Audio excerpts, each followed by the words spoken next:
네, 민병도 의원님.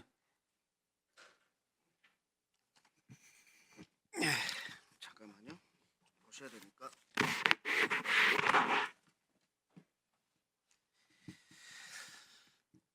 네, 권한대행님. 네. 아까 기재부 A4 문서 가능하지 않은 내용이라고 하셨죠? 네, 일단 그렇게 말씀을 드렸습니다. 네. 그 기재부 A4 문서 언제 받은 거죠? 도착하자마자 받으신 건가요? 아닙니다. 그 자리를 떠나기 직전입니다. 예, 직전에 받으신 건가요? 그러면 사복을 입고 그때 왔을 정도로 비상 소집에 헐레벌떡 오신 거 아닙니까? 그죠? 그러면 무엇 때문에 왔을까? 무엇 때문에 우리를 이 시간에 불렀을까? 매우 궁금하셨을 텐데 그때 문서를 줬어요. 지시사항에 담긴 문서를 줬는데 이것을 그 시기에 안 봤다. 그 문서의 내용이 엄청나게 많지도 않습니다. 딱 세 가지, 세 줄입니다. 이것을 안 봤다는 게 상식적으로 이해가 안 되는데 어떻습니까? 글쎄 뭐 의원님은 상식적으로 말씀을 지금 와서는 그런 말씀하실 수 있지만 그 당시 상황에서는 저한테 우선순위가 떨어지는 일이었습니다. 예, 계엄이 초현실적일 정도로 계엄한다는 게 그렇게 말이 안 됐다는 거죠. 그 당시가 외환시장이 열려 있습니다. 그래서 네 그렇습니다. 환율이 계속 올라오고 예, 있는 상황. 그러면 이 A4 문서를 언제 다시 받았죠? 그게 제가 떠나기 직전에 받아서 엉겹결에 주머니에 넣고요. 네, 기재부. 그다음에 제가 알게 된 거는 1시 50분 경유. 네, 네, 그랬죠. 그리고 그 네. 내용을 한동안 인지를 못하고 있었습니다. 예, 그 내용을 들었습니까? 그 내용을 들었습니까? 봤습니까? 못 들었고요. 아까- 펼쳐서 제 윗부분만 봤습니다. 아까 무시해라, 덮어놓자 이렇게 했는데 그건 언제 말했습니까? 그게 그 자리에서 앞부분에 펼쳐서 저한테 내용도 안 보고 제목만 보고 첫 무시해라, 덮어놓자 합니까? 제 얘기 들어보십시오. 첫 문장을 보고 제가 덮으라고 그랬습니다. 그 다음 문장들은 보지도 않고. 네, 보지 그렇게 않았습니다. 정진석 실장님. 네. 잠깐 스톱해 주세요. 대통령 지시사항이 담긴 문서에 대해서 덮어놓자, 무시하자라고 해도 됩니까? 이래도 됩니까? 어떤 문서를 얘기하시는지. 예, 다시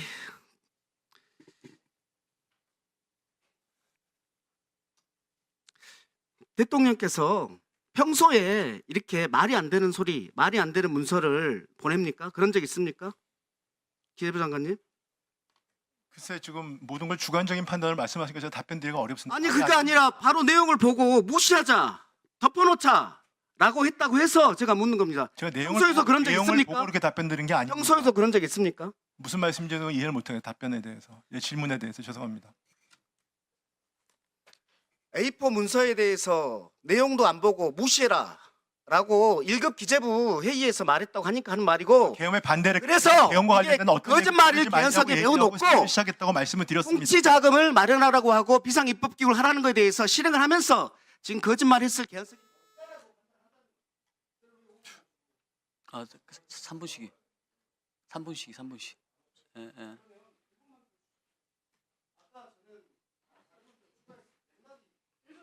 네, 네. 예. 5분짜리로 생각. 아니 그러니까 우리 최상목 대행은 오후에 지금 국정 뭐 중요한 회의가 잡혀 있어 가지고 제가- 합의가 된 사항입니다. 그래서 제가 두 번이나 의사진행 발언을 해서 나오신 겁니다. 다른 분들은 아무도 안 불렀는데 제가 불러서 나온 겁니다. 그런데 오후에 가시는 것도 제가 인정하는 겁니다. 그런데 경제 부분 해야 되는데 이 부분을 5분을 안 주는 게 저는 이해가 안 돼서. 자, 2분 주세요. 2분. 네. 네.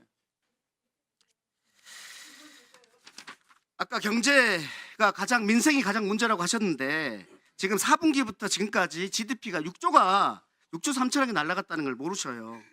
소상공인들 너무나 어렵다고 하고 있습니다. 이렇게 막 보내왔습니다. 뭐라고 보내왔냐면 동전 한 입조차 말라버린 자영업자, 참혹하다, 비참하다 이렇게 하고 있습니다. 저는 이해합니다. 내가 사표라도 내겠다고 했을 때 이창용 총재가 그러면 안 된다라고 했을 때 그 이유가 뭐였죠?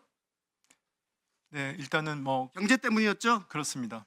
최근에 첨단 전략자금 기금 34조 한 것도 경제 때문이죠. 그렇습니다. 신용평가사 세국가 화상 면담하셨는데 거기에서도 경제 때문이죠. 신용평가 하러 가지 않기 위해서 면담한 거죠. 경제와 대신은 국가 신인도 때문에 그렇습니다. 그때도 정치적 불확실성이 굉장히 부정적 영향을 미친다 이렇게 우려했죠. 이창용 신년사에서도 정치적 리스크가 국가 신용 등급에 영향을 미친다고 했고 최 대행께서도 정치적 불확실성이 문제다라고 하셨어요. 맞습니까? 네, 맞습니다. 그러면 정치적 불확실성이 우리 경제 회복에 문제가 되는 거 맞죠? 뭐 요인이라고 맞죠? 생각합니다. 정치적 불확실성의 원인이 뭡니까? 그걸 내란입니까? 계엄입니까? 아니면 대통령 탄핵입니까? 뭡니까? 대통령 탄핵 때문에 지금 정치적 불확실성이 생겼습니까? 내란 때문에 생긴 거 아닙니까? 그렇죠? 대답 못합니까? 이 정도도? 그러면 아니, 이 내란과 관련된 이 탄핵 심판을 헌재에서 빨리 결론을 내리는 게 정치적 불확실성을 조기에 해소하는 거 아닙니까? 의원님, 저도 계엄에 반대했다고 말씀을 드렸고요. 제가 그 얘기를 묻는 그렇지만 거 아니라. 여야 관계없이 우리 저도 저를 포함해서 신속한 그, 탄핵 네, 재판이 극한 대립을 지향하고 아니, 헌재가 결론을 안정을 빨리 내- 위해서 같이 힘을 모으는 것이 국민의 뜻이라고 저는 개인적으로 믿고 있습니다. 네, 그래서 헌재가 빨리 결론을 내는 것이 1분만 더 주십시오.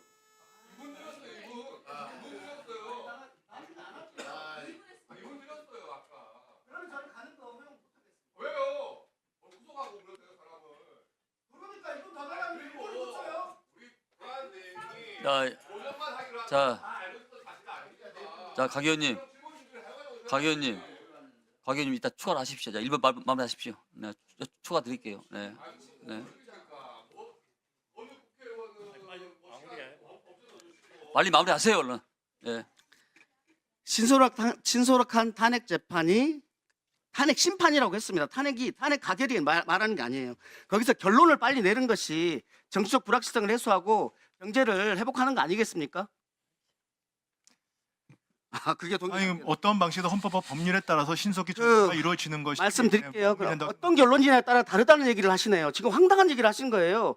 헌재가 결론을 내리는 거 어쨌든지 간에 가결이든 부결이든 그것이 정치적 불확실성을 없앤다는 헌법과 것이에요. 법률에 따라서 신속히 이루어진다고 법원이 재판을 내렸습니다. 여기에 대해서 불복 절차가 있죠. 불복 절차를 하지 않고 재판에 대해서 계속 불복하면 어떻게 됩니까? 법치주의가 안 되죠. 그렇죠?